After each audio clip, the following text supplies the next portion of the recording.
आइए आज एक स्पेशल विद्यार्थी से हम आपको मिलवाते हैं। सूरज कुमार चौपाल कहाँ पढ़ते थे पहले? LNJ हाई स्कूल प्रेसलोखा में, और कोचिंग यहाँ नवजीवन क्लासेज यहीं पे पढ़ते थे ना।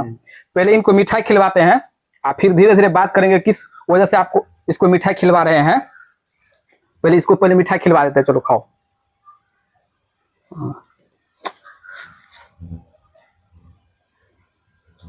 बस हो गया। बात करते हैं। देखिए ये बच्चा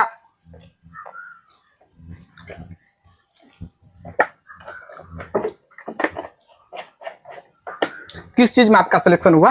पैरामेडिकल पॉलिटेक्निक जो 10वीं के बाद होता है, तो अक्सर ज्यादा विद्यार्थी 10th के बाद किया जाता है। इसके लिए शुरुआती से मेहनत करना पड़ता है, तो उसमें मेरा सिलेक्शन हो गया है। अच्छा। अब फॉर्म कब भरे थे?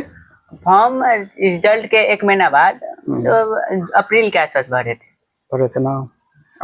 अच्छा, तैयारी कैसे क्या करना पड़ता है, कैसे तैयारी करना पड़ता है? तो तैयारी करने के लिए सर शुरुआती से मतलब स्टार्टिंग टाइम से इस पर ध्यान देना होता है। जैसे कि आप पढ़ाए थे, जो आप रूम में पढ़ाते थे वो नोट बनवाते थे, वही नोट, और आप जो किसी भी चीज को पढ़ाते हैं तो सर अंदर में पढ़ाते हैं और रूम में 80 से 90% तक तो याद करा देते हैं, तो इससे विद्यार्थी को आसानी हो जाता है।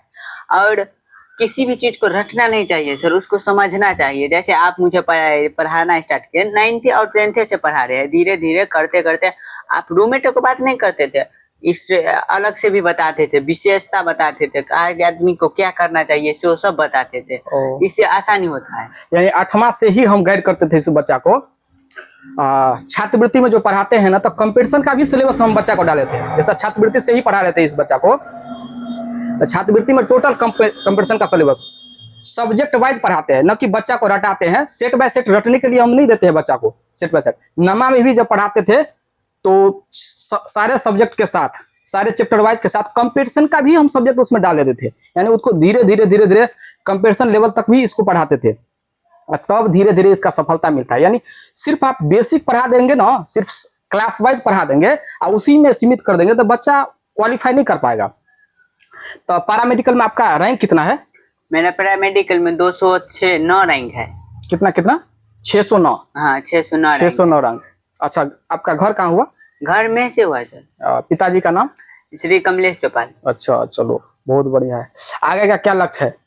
आगे का सर अब पॉलिटिक्स पैरामेडिकल में तो निकल गया, अब डिप्लोमा करेंगे और आगे डॉक्टर।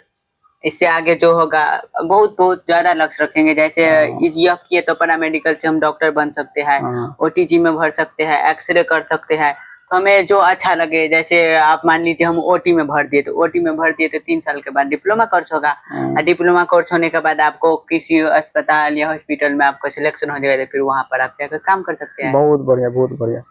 तो बताओ, आपको घर परिवार का खूब खुशी मिला होगा? हाँ सर, मेरा फैमिली बहुत खुश है। मेरा मम्मी पापा बाबा चाचा चाची बहुत खुश है। चलो बहुत बढ़िया। ये बताओ, तैयारी में सबसे 3-4 बात का ध्यान रखना पड़ता है। सबसे पहले रटना नहीं है ना? रटना नहीं होता है। विद्यार्थी को जो टीचर पढ़ाता है, तो टीचर क्या करता है, विद्यार्थी को किसी चीज को, जैसे छात्रवृत्ति में पढ़ते हैं तो उसमें बुक आता है, सेट बाय सेट आदमी को दे देते हैं रटने के लिए। विद्यार्थी को रटने के लिए सेट बाय सेट उसको सब्जेक्ट वाइज पढ़ाना चाहिए, थ्योरी समझाना चाहिए, तो वो रटा देता है विद्यार्थी, रटा देता है। वही बाद में जाके कैंसर का रूप ले लेता है ना। कैंसर, तो फिर वो याद नहीं न रहता है। क्योंकि जैसे सर आपने मुझे पढ़ाया, जब भी पढ़ाते थे तो साथ में रटने का अलग था, और रटने से ज्यादा आप हमें समझाने पर ध्यान दें। माने लगभग हम क्लास में ये हमेशा बच्चों को, ये हमारा कोशिश ये रहता है कि 80 से 90% बच्चा को क्लास में ही याद हो जाए। हम रटने पर बहुत कम फोकस करते हैं। मात्र 10% ऐसा चीज है जो ध्यान देना पड़ता है। बाकी चीज सिर्फ 80 से 90% हम क्लास में ही बच्चा को, इस बात का एकदम वादा नहीं दावा करते हैं कि क्लास में ही बच्चा को याद करवा देते हैं। आप यकीन नहीं होता है तो हमारे क्लास करवा के बच्चा को देखिए, हम 80 से 90% बच्चा को क्लास में ही याद करवा देते हैं। ये एकदम 100% बात बोलते हैं, 100। नहीं यकीन होता है तो बच्चा को आप डाल के देखिए, पता चल जाएगा। तो हमेशा निमोनिक्स मेथड से पढ़ाते हैं, बच्चा को साइंटिफिक मेथड से पढ़ाते हैं, ताकि दिमाग किस तरीका से काम करता है, मेमोरी पावर किस तरीका से काम करता है, किस तरीका से बच्चा को पढ़ाएंगे, किस साइंटिफिक मेथड से पढ़ाएंगे, ताकि बच्चा को हूबहू उसको दिमाग में ही कैच आ जाए। इस तरीका पर हमेशा फोकस करते हैं बच्चा को। तो ठीक है, तो बहुत बढ़िया, धन्यवाद।